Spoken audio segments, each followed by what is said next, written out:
Bana, mambo vipi? Mimi naitwa Vnex5 na hii hapa ni The Scope. Karibu sana, hakikisha umebonyeza alama ya subscribe ili uwe mtu wa kwanza kila siku kupata content mbalimbali ambazo zitakuwa zinapanda katika channel hii hapa. Kuna mambo mengi sana ambayo yanaendelea ambayo pengine The Scope ikawa msaada muhimu kwa taarifa kukufikia pale utakapobonyeza alama ya subscribe. Lakini pia usisahau kulike video zetu na kuachia maoni yako kupitia ukurasa wa comment. Yes. Moja kati ya watu maarufu ambao wanazungumziwa sana sasa hivi, wanasiasa ambao wana tension sana nchini Tanzania, ni pamoja na ndugu Humphrey Polepole ambaye hapo kabla alikuwa na hadhi ya ubalozi, lakini kutokana na baadhi ya mambo kutokea aliamua kuacha ubalozi na baadaye akavuliwa kabisa hadhi ya ubalozi, na sasa hivi anajulikana tu kama ndugu Humphrey Polepole, raia wa kawaida kabisa wa Tanzania. Yes. So kati ya watu ambao wana tension, wanafuatiliwa sana kwenye mitandao ya kijamii pindi wanapokuwa live, ukiachana na wanasiasa wa mlengo wa kushoto, wapinzani wale, basi Humphrey Polepole ni kati ya watu ambao pengine anafuatiliwa zaidi na watu wengi nchini Tanzania. So baada ya kuona Humphrey Polepole anafuatiliwa sana, lakini pia namna Polepole anavyoongea mambo mazito na makubwa dhidi ya serikali na anajinadi kwamba yuko peke yake, nilihitaji kujihakikishia au kujaribu kuchunguza kwamba hivi ni kweli Polepole anaweza akawa peke yake? Ni kweli Polepole ana nguvu hiyo? Polepole yuko wapi? Polepole anaishije? Kwa sababu tunajua kwamba mabalozi wakiachia nyadhifa zao wana ile hadhi ya ubalozi, hivyo kuna chochote ambacho kinaingia. Lakini kwa Polepole mpaka sasa hivi nadhani kwa yanayoendelea, sidhani kama kuna aina ya income yoyote ambayo anaipokea kutoka serikalini kutokana na mambo yanayoendelea. So ninajiuliza maswali mengi sana kwamba Polepole, kama haya yote haya yanaendelea, ana uadui mkubwa na serikali, alikuwa anategemea serikali pengine kwa asilimia zaidi ya 80 au 90 kwa maisha yake, anaishije sasa hivi? Anawezaje? Jeuri ya kuongea hivi vitu vyote anaitoa wapi? So katika kufuatilia kwangu, nikagundua baadhi ya vitu ambavyo havina ishara mbaya, lakini pengine vina ishara ya kwamba kwa namna moja au nyingine, pengine Polepole anaweza akawa ana nguvu fulani na pengine hayuko peke yake. Nataka nianze kumuelezea Polepole tangia akiwa mbunge wa bunge la Jamhuri ya Muungano wa Tanzania, kwa sababu tunakumbuka kashikashi za Polepole, kama mtakuwa mna kumbukumbu vizuri, zilianzia akiwa mbunge wa Jamhuri ya Muungano wa Tanzania, ambapo Polepole alikuwa na channel ya YouTube ambayo ghafla alianza kufundisha kuhusu uongozi, ambapo nadhani watu wengi walianza kuona kama ni mtu ambaye anataka, kuna vitu ambavyo anaenda kinyume pengine na mamlaka ambazo zinaendelea, na hilo lilipelekea chaneli yake ile kuzuiliwa na mamlaka ya mawasiliano Tanzania TCRA, ikamzuia kufanya vile vipindi vya shule ya uongozi. Lakini ile ni channel ya YouTube na ni channel ambayo inamilikiwa na ndugu Humphrey Polepole. Lakini baadaye Polepole akaja kutolewa, akapelekwa kuwa balozi nje ya nchi, akawa balozi pale Malawi, lakini nadhani mwaka mmoja au miezi kadhaa akahamishiwa, akapelekwa Cuba, akawa balozi kule nchini Cuba mpaka pale ambapo amekuja kujiuzuru, si ndio bwana? Akajiuzuru kutokana na yeye anavyodai kwamba kuna baadhi ya vitu ambavyo anaona haviendi sawa, na akaamua kujiuzuru. Na baada ya kujiuzuru ndipo hapo akawa mkosoaji mkubwa zaidi wa serikali, kwa sababu sasa hivi tukiangalia pengine vyama vya upinzani viko busy zaidi kwenye mambo mbalimbali. Sasa vyama vikubwa viko busy zaidi kwenye kushughulikia uhuru wao kuliko pengine hata kuikosoa serikali, kwa sababu vimekumbwa na kashfa na kesi mbalimbali ambazo mpaka sasa hivi zinaendelea, na pengine wanashindwa kupata muda mzuri wa kuongelea mambo mengi ambayo yanaendelea. Lakini ndugu Humphrey Polepole ni kama yeye ndiye amegeuka kuwa mwiba mchungu wa serikali, na mbaya zaidi hajulikani eneo ambalo yupo. Yes. So nikasema Polepole anaipata wapi hii nguvu, and Polepole anaishije sasa hivi? Nijaribu kuchunguza baadhi ya vitu ambavyo pengine vinaonekana tu vya kawaida kwenye mitandao ya kijamii. Nilisema nitaanzia kwenye Polepole alipokuwa mbunge. Tunajua kwamba Polepole alivyokuwa mbunge na alipoanzisha ile shule ya uongozi, alianzisha YouTube yake kwenye channel ya Polepole, ambayo ni channel yake ya YouTube, ambayo alifungua kwa jina lake ya YouTube, ambayo ni channel mpaka leo hii ipo. Lakini press nyingi ambazo anafanya Polepole sasa hivi, niseme zote ambazo anafanya Polepole sasa hivi, hajawahi kufanyia press hata moja kwenye channel yake ya YouTube. Unaweza ukasema kwamba maybe ni channel ya Polepole ilifungiwa na mamlaka, kwa hivyo hawezi akafanyia. Lakini mimi naweza nikakataa, kwa sababu channel ya YouTube hawezi ukaifungia kwamba ukaipiga lock isionekane au isifanye nini, ila unaweza ukafungiwa kwamba utafungiwa ukijaribu kuupload kitu chochote na kikaonekana mbele ya hadhara, basi utafunguliwa kesi, kwa sababu channel hiyo inakuwa imekwisha kufungiwa, lakini si kwamba imefungiwa. Lakini kwa kinachoendelea kwa Polepole, kama mitandao ya kijamii ambayo anaitumia angekuwa hapa Tanzania na angekuwa ni Mtanzania tu ambaye anafuata sheria, basi na imani kabisa kwa 100% Polepole angekuwa mpaka sasa angekuwa amefungiwa, si ndio bwana? So naamini mpaka sasa Polepole angekuwa amefungiwa, kwa sababu mambo ambayo anayaongea pengine yanaichafua zaidi serikali na viongozi wake kuliko hapo nyuma, pengine hata alipokuwa anafundisha shule ya uongozi kupitia YouTube channel yake. So nikagundua kwamba Polepole amefungua channel mpya, channel ambayo kwa madai yake, kwa mara ya kwanza nilivyomsikiliza, nakumbuka moja ya hotuba zake alisema kwamba alikuwa anatoa shukrani kwa watu ambao wanamsupport, lakini moja ya shukrani aliyoitoa ni kwamba namshukuru ndugu yangu Patria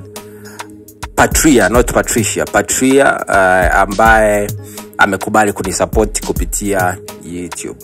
Patria. So alikuwa anamaanisha kama Patria ni mtu ambaye ameamua, ni mtu au watu ambao wameamua kumsupport kwenye harakati ambayo anaifanya. Lakini nilipofuatilia ile channel ya Patria, nikagundua kwamba ile Patria imeanza pale tu ambapo Polepole ameachana na ubalozi na akaanza kuwa mkosoaji mkubwa wa serikali, kwa maana ya kwamba kinachoendelea kwenye channel ya Patria, hakuna content nyingine yeyote ambayo imewahi kuuploadiwa zaidi ya zile hotuba za Polepole. Kwa maana nyingine ni kwamba pengine channel ya Patria ilifunguliwa maalum kabisa kwa ajili ya nini?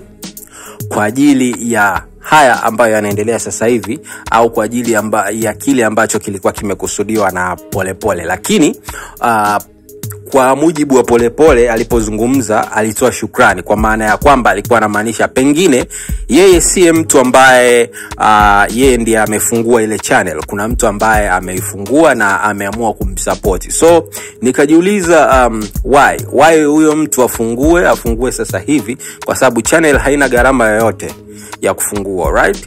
Channel haina gharama yoyote ya kufungua. Alikuwa anaweza Polepole mwenyewe kutumia either ule ukurasa wake wa kabla au akafungua tu channel nyingine mwenyewe, lakini ameonyesha kwamba kuna mtu ambaye ameamua kumsupport anaitwa Patria, lakini pamoja na kwamba huyo mtu ameamua kumsupport, na yeye huyo mtu anaonekana kwamba amefungua channel immediately baada ya Polepole kuanza hotuba zake za kuwakosoa viongozi mbalimbali wa serikalini na wanaharakati mbalimbali wa vyama vya siasa, si ndio? Yes. Sasa nikasema nijaribu kufuatilia kwa sababu it's impossible kwamba haya yote yanayoendelea, maisha ya Polepole, namna alivyo uadui, tunajua kwamba hakuna kitu kibaya kama kuwa adui wa serikali, si ndio? Lakini anawezaje? Sikutaka kuamini kwamba kwamba Polepole yuko peke yake, na mpaka leo mimi ni kitu ambacho sikiamini. Ninaamini lazima kuna watu ambao wako nyuma ya Polepole. Kuna watu ambao wanamsupport Polepole na pengine hawataki kujulikana. So nikaona let me try walau kuchunguza kwa vile ambavyo vinaonekana, kwa vile ambavyo watu wote wanaonekana. So jambo la kwanza nililogundua ni hilo, kwamba channel ambayo inatumiwa na bwana Polepole ni channel ya Patria, ambayo sio ya Humphrey Polepole, na yeye mwenyewe alithibitisha kwa mdomo wake kwenye moja ya press zake akiwa anamshukuru Patria kwa kuamua kumsupport. Lakini channel hiyo imefunguliwa pale tu Polepole alipoanza hotuba zake. Imefunguliwa pale tu alipoanza hotuba zake, na ukiangalia kwenye channel ile inarusha hotuba zake tu. So nikasema labda ili jina la Patria 2025 pengine tunaweza tukapata kitu kwenye Patria 2025, kama amefungua yeye channel au ni mtu amemfungulia. Kwa nini akaita Patria? Najua hichi ni kitu ambacho Watanzania wengi sana hawajakizingatia, lakini mara nyingi wanaharakati wengi na watu wengi ambao wako katika vita, huwa kila aina ya jina ambalo wanalitoa huwa linakuwa lina maana, either ni mtu au lina maana fulani. So sikutaka kuamini kwamba imekuja tu kawaida. Polepole akaanza kurusha content ambazo zinaitwa kwenye channel inaitwa Patria. Sikutaka kuamini hicho kitu. So nikasema nifuatilie kwa nini, kama ni channel ya Polepole, kwa nini ameamua kuita Patria? Kwa nini hajaita jina jingine na ameamua kuita Patria? So nikafuatilia kuhusu hilo jambo. And guess what?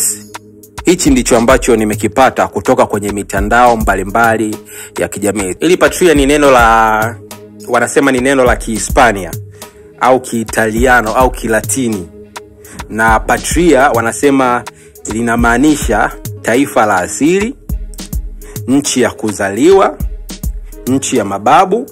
Wanasema ni neno la kishairi au neno la heshima linalotumika kumaanisha nchi ya mtu.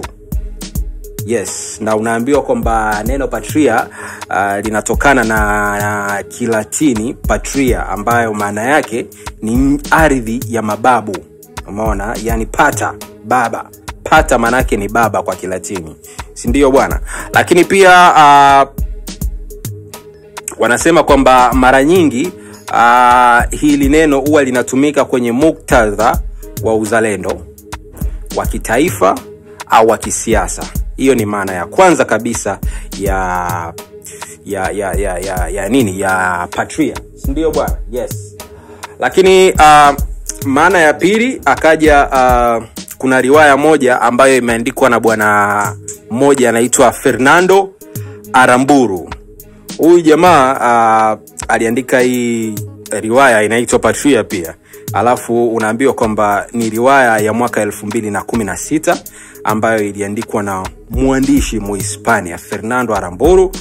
Inazungumzia maisha ya familia mbili katika jimbo la Bosque, Uhispania, wakati wa ghasia za ugaidi wa kundi la ETA.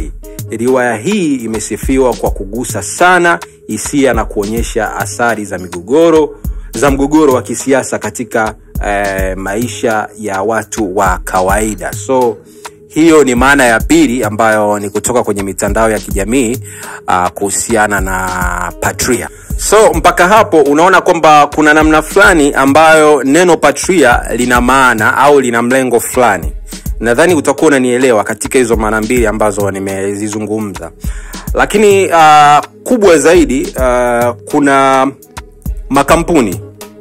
Kuna kampuni ambayo ina jina la Patria, na hii ni kubwa zaidi. Sasa msikiliza hii. Kuna kampuni moja inaitwa Patria Group. Unaambiwa kwamba hii Patria Group ni kampuni ya ulinzi na anga ambayo inatokea Finland. Umeona bwana? Na hilo nitakuja kukuambia baadaye kidogo, ambapo tutaliongelea zaidi kuhusiana na kampuni hii, kwa sababu ni jambo kubwa kidogo. Lakini pia katika mlengo wa falsafa na kisiasa,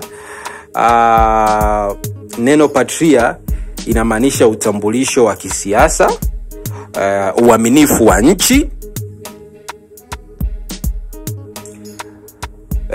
lakini pia nchi kama mfano baba, yani mfumo wa kifamilia ambapo nchi inaonekana kama mzazi anayelinda raia wake. Umeona bwana? Yes. So hizo ni baadhi ya maana kutoka kwenye mitandao ya kijamii kuhusiana na neno Patria, neno ambalo ni jina la channel ya Mheshimiwa Polepole. Limetumika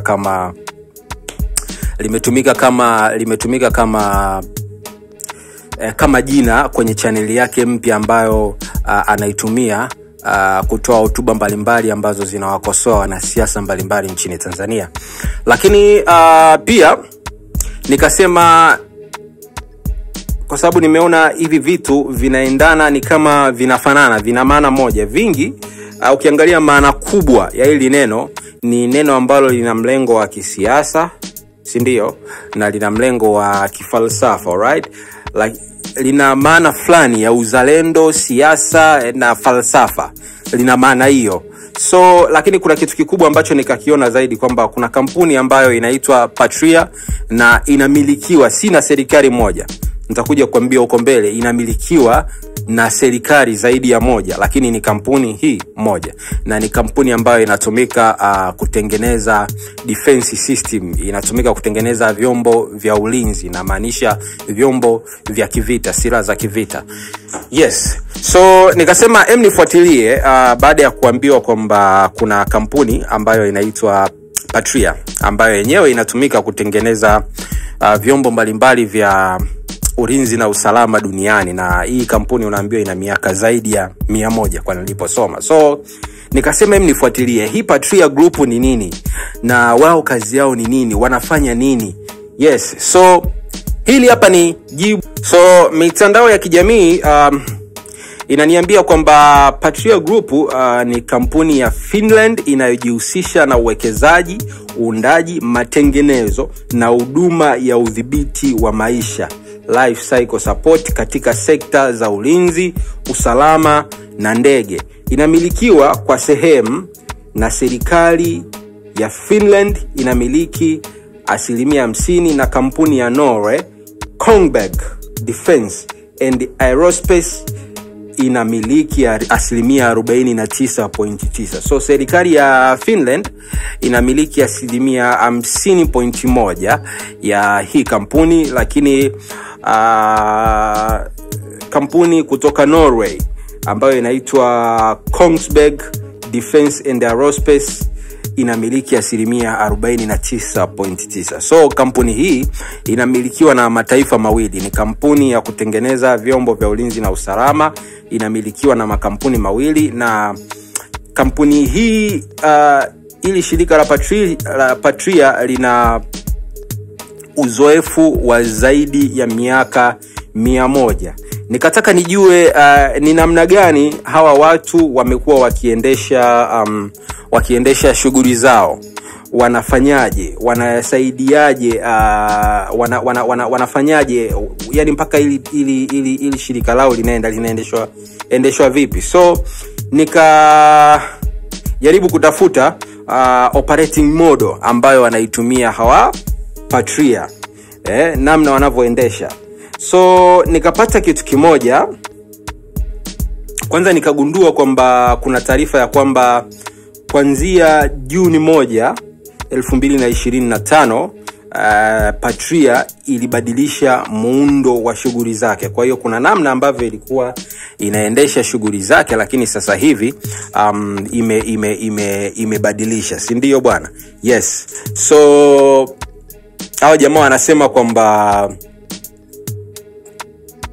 shughuli za kampuni sasa zimegawanyika katika maeneo makuu matatu yenye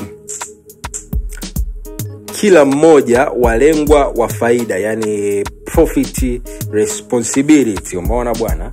Yes. So imegawanyika katika maeneo matatu, na hayo maeneo unaambiwa ni protected mobility, defense and weapon systems, alafu kuna sustainment solution. Sasa nitakwambia kwa Kiswahili. Kwa upande wa protected mobility, hii inahusisha kuuza magari ya kijeshi ya kulinda, kusafirisha watu au vifaa. Lakini kwenye upande wa defense and weapon system, mambo kama mfumo wa silaha, kuna drones zile, kuna ufuatiliaji wa anga na mambo mengine mengi. Usalama wa majeshi, wanahusika pia na usalama wa majeshi. So hawa jamaa wana provide service nyingi, si kwamba wana provide vifaa tu, pia wanahusika na usalama wa majeshi, si ndio bwana? Lakini sema wanatoa kwa wateja wao, right?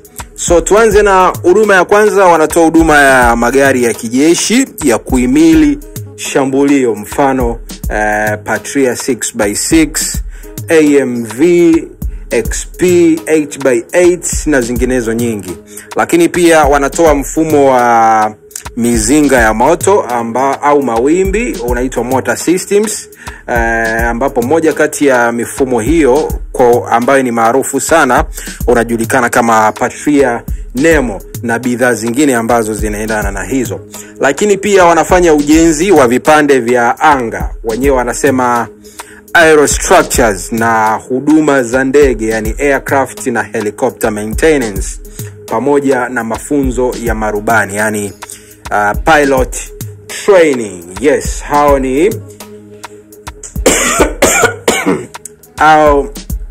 ni Patria. Lakini pia wanafanya huduma ya uimarishaji wa operesheni, yani operesheni za kijeshi. Lakini wanafanya matengenezo ya vifaa vya kijeshi, uhifadhi au kurudisha utendaji, na kuhakikisha usalama wa upatikanaji wa vifaa, yani security of supply. Lakini pia Patria inafanya uwekezaji mkubwa kuongeza uzalishaji wa magari ya kijeshi yaliyolindwa, yani armed vehicles, mfano uwekezaji wa dola milioni 40 ili kuongeza uwezo wa uzalishaji katika kiwanda cha Hämeenlinna, Finland. Si ndio bwana? So unaambiwa jamaa wamewekeza zaidi ya dola milioni 40 kwenye kiwanda hicho. Lakini unaambiwa kwamba ina hifadhi ya shughuli katika nchi mbalimbali: Finland, Sweden, Norway, Estonia, Latvia, Japan na kadhalika. Pia ni mchezaji muhimu katika programu za ushirikiano wa kijeshi kati ya nchi za Nordic na Ulaya, mfano program ya Common Armed Vehicle System ambayo inajulikana kama CAVS. Hawa jamani, moja ya wawekezaji wakubwa wa program hiyo hapo inaitwa CAVS. So hao ndio Patria, ambapo ni Patria Group ni moja kati ya makampuni makubwa sana ambayo yanafanya shughuli mbalimbali niseme za kivita, ikiwemo kutengeneza silaha, kutengeneza defense system mbalimbali, lakini pia usaidizi wanatoa huduma mbalimbali za kivita. Ukiangalia mambo ambayo yanaongelewa kuhusiana na neno Patria, ni vitu ambavyo vinaendana sana. Sasa swali linalokuja kichwani, sijui wewe linakuijia swali gani kichwani mpaka hapo, lakini mimi swali kubwa linalonijia kichwani, Polepole alisema kwamba anamshukuru Patria kwa kutoa support yake, lakini Patria alifungua channel 2 pale ambapo Polepole alianza kutoa hotuba za aina ile, hotuba za mlengo wa kushoto, si ndio bwana? Na Patria akafungua channel yake ilikuwa ina 0, ikaenda mpaka sasa hivi nadhani ina malaki ya subscribers. Huyu Patria ni nani? Na kama ni mwenyewe Polepole, kwa nini aliweka jina la Patria? Alikuwa anamaanisha uzalendo? Na kama si Polepole, je, ni Patria gani ambayo tunaizungumza hapa? Je, kwa wewe unavyoona, unadhani Polepole anaweza akawa peke yake katika hili? Mimi naitwa Vnex5 na sitaki kuconclude kwa sababu sijui chochote kwenye hili, ila hii ni uchunguzi wangu mdogo tu kwa kile ambacho kinaonekana sana kwenye mitandao ya kijamii. Mimi naitwa Vnex5, hii hapa ni The Scope. Hakikisha unabonyeza alama ya subscribe, lakini kama una comment yako unaweza ukaiweka hapo chini alafu tukaenda sawa. Asante sana.